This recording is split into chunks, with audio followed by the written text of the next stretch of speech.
खस्ताहाल अमरावती महानगर पालिका बीते 4 सालों में लगभग शहर के गड्ढे मुचाने में ही 1.5 करोड़ रुपए से अधिक खर्च कर चुकी है। जी हां, हर साल अमरावती महानगर पालिका की ओर से मानसून के मौसम में रास्ते में हुए गड्ढों को मुचाया जाता है, लेकिन फिर भी पता नहीं हर साल उसी जगह पर गड्ढे कहां से निर्मित हो जाते हैं।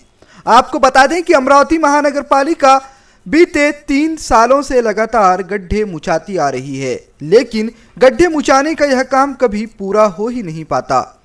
क्या यह सिर्फ गड्ढे मुचाने का खेल है या फिर गड्ढों को मुचाने की आड़ में पैसों की उगाही का एक नया फॉर्मूला है? अमरावती महानगर पालिका में एक अधिकारी ने नाम न बताने की शर्त पर बताया कि गड्ढा मुचाने का जिन्हें ठेका दिया जाता है वह लोग बंधे हुए हैं।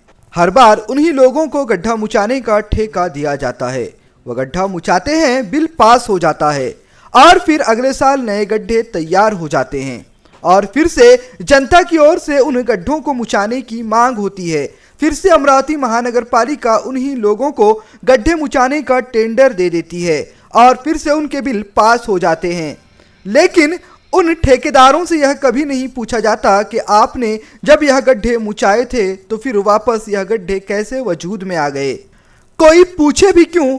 क्योंकि पैसों की बंदरबाट जो करनी है, अगर सवाल खड़े किए जाएंगे तो पैसों की बंदरबाट खत्म हो जाएगी। इसीलिए ठेकेदारों को आंख मूंद कर गड्ढे मुचाने के पैसे दे दिए जाते हैं, लेकिन सवाल उपस्थित किया ही नहीं जाता।